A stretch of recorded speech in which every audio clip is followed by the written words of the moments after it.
और अभी जो मैं डाल रहा हूँ ना, ये एपी का दूसरा वाला क्लास में डाल रहा हूँ, ठीक है। अब देखते हैं इसके कुछ क्वेश्चंस को कम्पिटिटिव में कैसे आ रहे हैं क्वेश्चंस और कैसे इसके क्वेश्चंस का सॉल्यूशन है। दो क्वेश्चन मैंने लिया है। पहला कह रहा है क्या, determine the AP whose third term is 5, third term is 5 and the seventh term is 9। देखो बनाने में ज़्यादा टाइम नहीं लगता है, ठीक है। मैं थोड़ा सा ये क्लास जो है ना लॉन्ग मेथड बता रहा हूँ, तो थोड़ा सा देखते हैं। थोड़ा लॉन्ग मेथड पर अगर आप प्रैक्टिस कर लिए ना, शॉर्ट वाला जब मैं बताऊंगा बड़ा जल्दी समझ में आ जाएगा, ठीक है। देख लेते हैं क्या कर रहा है। थर्ड टर्म जो है वो 5 है, यानी A3 जो है वो 5 है, यानी हम क्या लिख सकते हैं, A plus 2D equal to 5। कैसे लिख सकते हैं, पिछला वीडियो मेरा डाला हुआ है क्लास 1 का, ठीक है। इसका लिंक भी मैं डिस्क्रिप्शन में डाल दूंगा, फर्स्ट वाली क्लास का। आप वहाँ से जा करके देख सकते हो कि हम कैसे लिख सकते हैं। समझ में आ गया। और दूसरा क्या है, A7 है, यानी A7 9 है, यानी A plus 6D equal to 9 है। ये फर्स्ट इक्वेशन कर लेंगे, ये सेकंड इक्वेशन। बहुत सिंपल तरीके से इसका सॉल्यूशन कर सकते हैं। क्या हो जाएगा, A plus 2D equal to 5 और A plus 6D equal to 9, ठीक है। ये कट हो जाएगा। अब ये हो गया आपका माइनस 4D, माइनस का 4D इक्वल टू क्या हो जाएगा, माइनस का 4, D इक्वल टू क्या हो जाएगा, -4 अपॉन में -4 कट गया, 1 आ जाएगा। D आ गया 1, ठीक है ना। अब हमें क्या कह रहा है, डिटरमाइन द AP हमें निकालना है। तो D तो आ गया, ठीक है ना। अब A भी हम लोग निकाल सकते हैं। क्या कर सकते हैं, किसी भी इक्वेशन में पुट कर देंगे। Putting the value of D equal to 1 in equation, किस में कर लेते हैं, किसी भी इक्वेशन में ले सकते हैं, फर्स्ट में कर लेते हैं। तो A plus 2D equal to first equation क्या है, 5 है, तो यहाँ 5 कर लिया मैंने। A प्लस 2 इंटू D कितना आया है, 1, 5, तो A इक्वल टू हो जाएगा 5 माइनस 2, A इक्वल टू क्या हो गया, 3। अब AP में हमने पढ़ रखा है क्या, A पहला टर्म होता है, A फर्स्ट टर्म है, A plus D, A plus 2D, ऐसे ही तो बढ़ता है, A प्लस 3D। क्लियर है। तो हमारा क्या बन जाएगा, 3 हो गया, तो 3 प्लस 1 करेंगे, क्या हो जाएगा, 4 हो जाएगा, 5 हो जाएगा, 6, 7, इस तरीके से ये AP बन गया। पहला क्वेश्चन बहुत ही सिंपल था, आप इसे बना सकते हो, बहुत ही सिंपल तरीके से मैं बता रहा हूँ, ठीक है। थोड़ा सा लॉन्ग मेथड लगेगा आप लोगों को मेरी क्लास को देखने पर, लेकिन आप इसको अगर कर लिए ना, ज़्यादा नहीं, 1-2 वीडियोस बनाऊंगा मैं थोड़ा लॉन्ग मेथड पर, एंड देयर आफ्टर आपको मैं सिंपल मेथड से भी बताऊंगा, ठीक है। थोड़ा देखते हैं सेकंड वाले क्वेश्चन को, ठीक है ना। कौन से क्वेश्चन को देख रहे हैं, सेकंड वाले क्वेश्चन को। क्या कह रहा है, चेक वेदर, यानी हमें चेक करना है कि 301 इस AP का टर्म होगा या नहीं होगा। सिंपल है, देख लेते हैं। A बराबर क्या हो जाएगा, फर्स्ट टर्म, D बराबर क्या हो जाएगा, नेक्स्ट टर्म, यानी next term minus previous term, 11 minus 5 equal to 6, ठीक है। और AN चेक करने के लिए कह रहा है कि 301 होगा या नहीं होगा, ठीक है। अब हमने AN मान लिया 301, लेट कर लेते हैं AN इक्वल टू 301। अब देखो AN का फॉर्मूला क्या होता है, A plus in minus 1 into D होता है। क्लियर है। तो 301 इक्वल टू क्या हो जाएगा, 5 प्लस में N हमें पता नहीं है, ठीक है, D 6। क्लियर हो रहा है लाइन। अब इसे क्या करेंगे, इसको इधर ला करके सब्ट्रैक्ट करें, हो जाएगा ये माइनस का 5 equal to n minus 1 upon में 6, sorry into 6, n minus 1 equal to क्या हो रहा है, 3, सॉरी इसको माइनस करेंगे, 296 अपॉन में 6 हो जा रहा है, 296 अपॉन में 6। अगर हम इसे कट करेंगे ना, ये फ्रैक्शन में ही रहेगा, पूरा नहीं कटेगा। समझ में आ गया। यानी n-1 का जो टर्म है वही हमारा किस चीज़ में आ रहा है, फ्रैक्शन में आ रहा है। देयरफॉर इसका हम लोग नहीं बना सकते हैं, नहीं कह सकते हैं कि 301 जो है वो है या नहीं है। समझ में आ गया, ये नहीं है, ये AP का टर्म नहीं होगा। क्यों नहीं होगा, आई थिंक समझ में आ गया होगा आप लोगों को। और अगर दिक्कत है तो इसको फिर से हम सॉल्यूशन कर करके बता सकते हैं। समझ में आ गया, क्योंकि n-1 ऐसे, चाहे तो आप ये कर लो, ठीक है। थोड़ा सा पीछे, 301 equal to 5 plus 6n minus 6, clear हो रहा है। अब इसमें हम लोग देख लेते हैं क्या हो जाएगा, 6n minus 1 equal to 301, 6n बराबर 302, n इक्वल टू क्या हो जाएगा 302 अपॉन में 6 कट करेंगे 151 अपॉन में 3 हो रहा है। देखो n फ्रैक्शन में आया है, पिछली क्लास में मैंने आप लोगों को बताया है कि n अगर कभी भी फ्रैक्शन में नहीं होगा या डेसिमल में नहीं हो सकता है, अगर n फ्रैक्शन में होगा तो वो टर्म हो ही नहीं सकता है AP का। क्लियर हो गया ये क्वेश्चन भी कि कैसे मैंने आप लोगों को बताया। क्लियर। अब एक दो क्वेश्चन और देख लेते हैं, समझ में आ गया।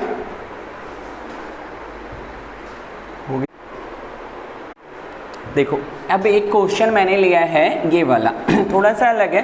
Find the 11th term from the last term, यानी कि 11th टर्म निकालना है, लेकिन कहाँ से निकालना है, लास्ट टर्म से हमें 11th टर्म निकालना है टुवार्ड्स द फर्स्ट टर्म। समझ में आ गया। लास्ट टर्म से हमें क्या निकालना है, 11th टर्म पे कौन सा आएगा वो हम लोगों को फाइंड करना है। तो इस क्वेश्चन को काफ़ी क्लियर कर सकते हैं, समझ में आ गया। क्या करना है तो इसको पहले देख लेंगे। a कितना हो जाएगा 10, ठीक है। d कितना हो जाएगा 7 माइनस 10 यानी माइनस का 3, समझ में आ गया। अब देखो ना लास्ट टर्म भी दिया हुआ है, यानी an गिवन है, यानी माइनस का 62 गिवन है समझ में आ गया। तो पहले हम लोग देख लेते हैं कि ये n कौन सा है, समझ में 62 कौन से टर्म पे है ये देख लेते हैं। an बराबर क्या हो जाएगा, देखो an बराबर क्या हो जाएगा, a plus n minus 1 into D होता है। an हो गया माइनस का 62, a कितना है 10 प्लस में n कितना है, n हमें पता नहीं, माइनस का 1 और d कितना हो रहा है माइनस का 3।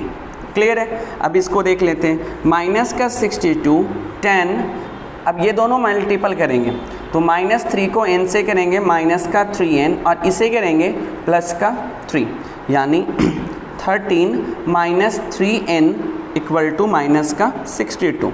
अब देख लेते हैं आगे, माइनस का 62 माइनस का 13 इक्वल टू माइनस 3n, तो n बराबर क्या हो जाएगा, ये दोनों करेंगे 75 अपॉन में माइनस 3 कट करेंगे, n इक्वल टू आ गया 25, ठीक है। लेकिन हमसे क्वेश्चन क्या पूछा है 11th टर्म। बेटा अगर आपने इसमें लगा दिया ना कि सर आप ये क्यों निकाल रहे हो, समझ में आ गया, तो आपने सिर्फ A11 का लगा दिया कि A11 सीधा निकालेंगे ऐसे 11 माइनस 1 इंटू डी कर करके फॉर्मूला, तो बेटा आपका गलत हो जाएगा, क्योंकि क्वेश्चन में देखो क्या पूछ रहा है 11th टर्म फ्रॉम, इस फ्रॉम को हम लोग चेक करेंगे, समझ में आ गया। ये लास्ट टर्म से पीछे का पूछ रहा है तो हमें इस मेथड से बनाना होगा। अब देखो लास्ट टर्म तो 25 हो गया, अब यहाँ पर लिखेंगे 11th term from last term, तो देखो लास्ट टर्म क्या आ गया 25। क्लियर है लाइनिंग। अब इसमें क्या करेंगे कि 11 है ना, तो 11 माइनस कर लेंगे, क्या कर लेंगे 11 माइनस कर लेंगे, फिर प्लस का 1 इसमें करेंगे, ये आ जाएगा 20। अब इसमें करोगे तो ये सब करोगे आप आ जाएगा 26 माइनस 11 यानी 16th टर्म अगर हम लोग निकाल देंगे 16, तो आप लोगों का इसका आंसर आ जाएगा। समझ में आ रहा है, कोई प्रॉब्लम नहीं होना चाहिए मेरे ख्याल से, ठीक है। रुक दो। अब पूछोगे सर अगर 11th टर्म था तो 25 में से 11 माइनस कर रहे हैं, वो तो समझ में आ गया, लेकिन प्लस का 1 कहाँ से आया, ठीक है। तो आप लोग ना बचपन में एक गेम खेलते होगे मैथ्स वाला कि देखो मेरे फिंगर्स हैं ना 11 हो चुके हैं, 11 हैं, कैसे करते हैं ये देख लेते हैं, थोड़ा सा मजाक मस्ती में है ना। ये 11 है, हमारी उंगलियाँ 11 है, कैसे हैं ये मैं बता रहा हूँ। देखो 1 2 3 4 5 6 7 8 9 10, यहाँ से तो 10 ही दिख रहे हैं, ठीक है ना, लेकिन अब हम इसे 11 बना रहे हैं, ठीक है। देखते हैं 10 9 8 7 6 और 5, ये 6 5 11, समझ में आ गया। ये कुछ नहीं है, मस्तिया होता है क्या है कि जब हम पीछे से आते हैं, बैक से रिवर्स से आते हैं, तो हमें एक ऐड करना पड़ता है, समझ में आ गया। इसीलिए मैंने क्या किया है लास्ट में एक ऐड किया है। तो 25 माइनस 11 प्लस 1 यानी 26 माइनस 11 इक्वल टू 11, यानी A15 टर्म हम निकाल लेते हैं तो हमारे पास इसका सॉल्यूशन है।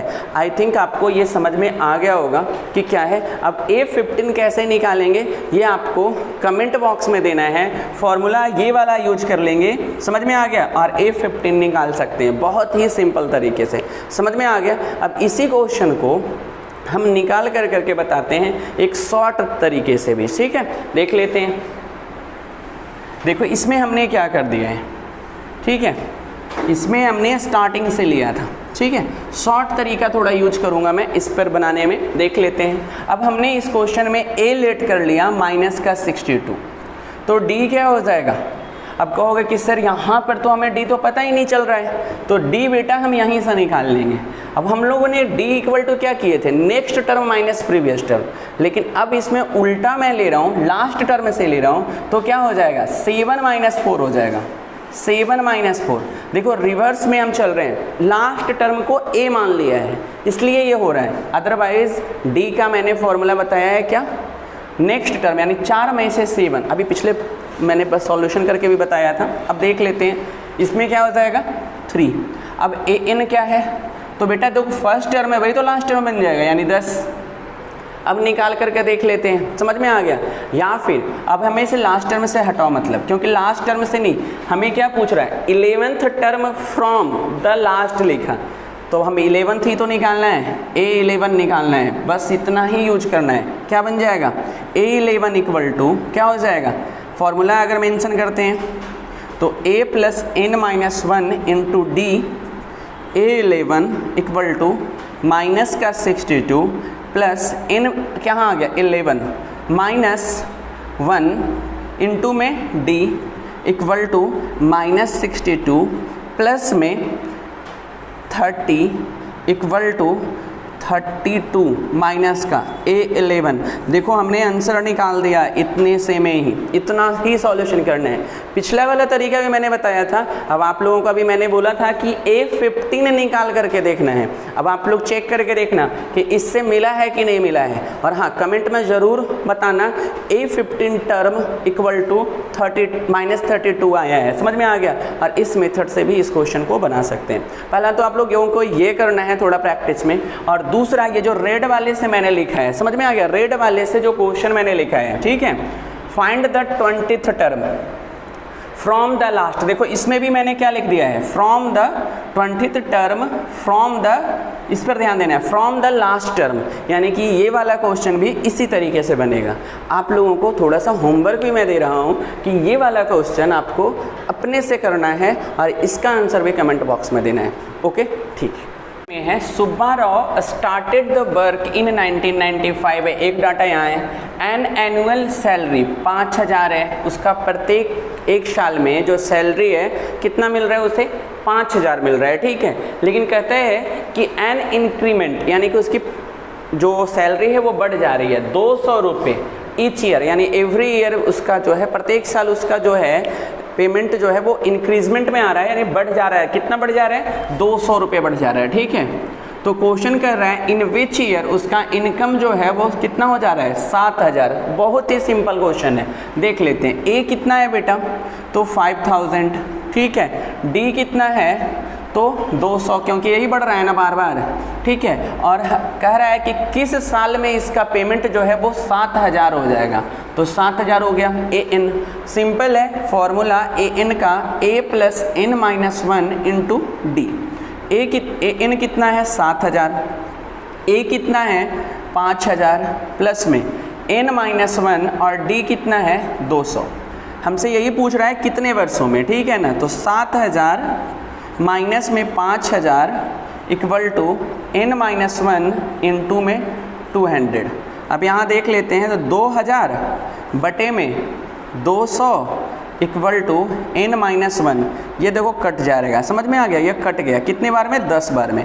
n बराबर क्या हो जाएगा 11, यानी 11 वर्ष में इसका जो पेमेंट है क्या हो जाएगा 7000 पे पहुंच जाएगा। तो इन विच ईयर पूछ लिया, किस साल में। तो भाई डाटा हमारे पास दिया था 1995 में मिल रहा था 5000, अब इसमें हम 11 वर्ष जोड़ देंगे तो ये क्या हो जाएगा 2006 में इसकी पेमेंट कितनी हो जाएगी 7000। आई थिंक समझ में आ गया होगा, आराम से करो क्वेश्चंस को, ठीक है। इस क्वेश्चन में देखते हैं for what value of n, for what value of n, ठीक है ना। क्या कर रहे हैं, for what value of n are the nth term of the APG। देखो इसमें दो AP दिया हुआ है, एक ये है और एक ये है। कहता है कि nth टर्म दोनों का इक्वल हो जाएगा, समझ में आ गया। तो इसका भी nth टर्म देख लेते हैं और इसका भी nth टर्म। पहले ही कह दिया है कि पहले वाले AP का nth टर्म और दूसरे वाले AP का, दोनों का nth टर्म जो है वो इक्वल कर लेते हैं। तो यहाँ लिख लेते हैं in first AP, in first AP। तो फर्स्ट AP क्या है 63 है, 65 है, 67 है, डॉट डॉट, ठीक है। तो A कितना हो गया 63 और D कितना हो जाएगा 65 माइनस 63 इक्वल टू कितना हो जाएगा 2, ठीक है ना।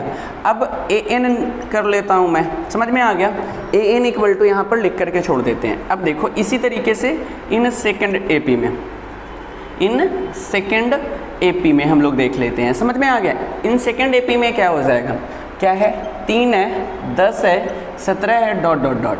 तो A बराबर 3 और D बराबर 10 माइनस 3 यानी 7 और AN कर लेंगे।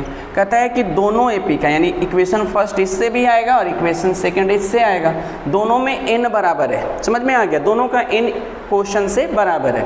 तो हम क्या कर लेते हैं, इसमें हम लोग नाम दे देते हैं इसका ANX और इसका दे देते हैं ANY कर देते हैं, दोनों बराबर दिया हुआ है। या फिर इसका भी हम लोग कर देते हैं ANX, ठीक है। अब अकॉर्डिंग टू क्वेश्चन में ये बराबर ये दिया हुआ है, यानी ANX बराबर ANX लिखना है तो x लिख लो, थोड़ा सा अलग करना पड़ेगा क्योंकि अलग है ये, ठीक है ना। देखो ANY भी कर लेते हैं, चलो बाई ही कर लेते हैं इसको, दोनों अकॉर्डिंग टू क्वेश्चन से इक्वल है। तो ANX निकालने का वही फॉर्मूला, यहाँ मत बदल लेना कुछ, ठीक है ना। फॉर्मूला दोनों तरफ एक सेम लिखना है, A plus n minus 1 into D, ठीक है। अब A इसका क्या है 63 प्लस में n माइनस 1 कितना है, सॉरी n माइनस 1 पता नहीं है तो छोड़ो हटाओ, समझ में आ गया। यानी NX उसको नॉर्मली लिखेंगे। नेक्स्ट है D कितना है 2 इक्वल टू A कितना है, A कितना है वो देख लेते हैं, A है 3 प्लस में n माइनस ये n बाई माइनस 1 होगा नॉर्मली क्योंकि n बाई मैंने नाम दिया है, और D कितना है तो 7। आगे सॉल्यूशन करते हैं, 63 plus 2n minus 2 equal to 3 plus 7n minus 7। इसका सॉल्यूशन करेंगे 2n प्लस 61 और इसका सॉल्यूशन करेंगे 7n, ठीक है ना, माइनस का 4।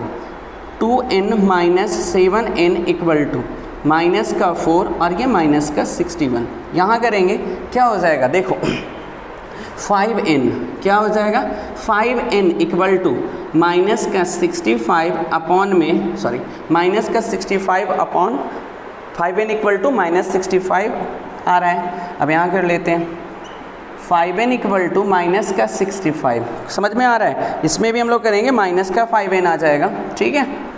n इक्वल टू क्या हो जाएगा माइनस 65 अपॉन में माइनस का 5 कट जाएगा, n इक्वल टू 13। अब यहाँ पर भैया कुछ नहीं करना है, सिंपल है, n आ गया है 13वां, दोनों AP का 13वां पद जो होगा ना वो सेम हो जाएगा, समझ में आ गया। यही फाइंड करने के लिए कह रहा था। ये थोड़े से मेथड है, मैं थोड़ा सा बड़ा करके इसलिए बता रहा हूँ ताकि आप लोग थोड़ा प्रैक्टिस करो। फिर ये भी क्वेश्चंस जो है ना मात्र आपसे 10 से 20 सेकंड में बनने लग जाएंगे। 20 सेकंड में मैक्सिमम लिख रहा हूँ, समझ में आ गया। बस करके देख लो, मुझे मान करके देख लो, ज़्यादा नहीं, बस 1 महीने भी करके देख लो ना, आपको खुद लगने लग जाएगा कि आप मैथ्स के क्वेश्चन करना बहुत फास्ट शुरू कर दिए हो। धीरे धीरे जो एकदम अभी मैं आपने कंपटीशन पेपर शुरू किया है, कंपटीशन की तैयारी, उनके लिए भी ये बहुत ही इम्पोर्टेंट टॉपिक्स को मैं क्लियर कर रहा हूँ। एवरेज वाले टॉपिक्स में ही हम अभी किस में हैं, अर्थमेटिक प्रोग्रेशन में है। ये मेरी सेकंड क्लास की वीडियो है, फर्स्ट क्लास की वीडियो का लिंक जो है डिस्क्रिप्शन में मैं शेयर कर दूंगा, समझ में आ गया। प्लस डिस्क्रिप्शन में ना ऐसे कुछ और क्वेश्चंस भी मैं आप लोगों को सेंड करूँगा, ठीक है, उसके आंसर्स भी आप लोग कमेंट बॉक्स में मुझे करो, ताकि और भी और से और ज़्यादा वीडियोस बनाऊं और आप तक पहुँचे। मैथ्स का मैं बहुत ही जल्दी आप लोगों का पूरा सिलेबस कंप्लीट कराऊंगा, समझ में आ गया। 6 महीने के अंदर में SSC, MTS, CHSL टाइप के जो उतने भी क्वेश्चन है CGL टाइप के, उसके सारे वीडियोस मैं इस पर अपलोड करूंगा। और बस आप लोग भी मेरा सपोर्ट करो, वीडियोज़ को शेयर करो, ताकि ज़्यादा से ज़्यादा बच्चों को ये फ़ायदा हो सके।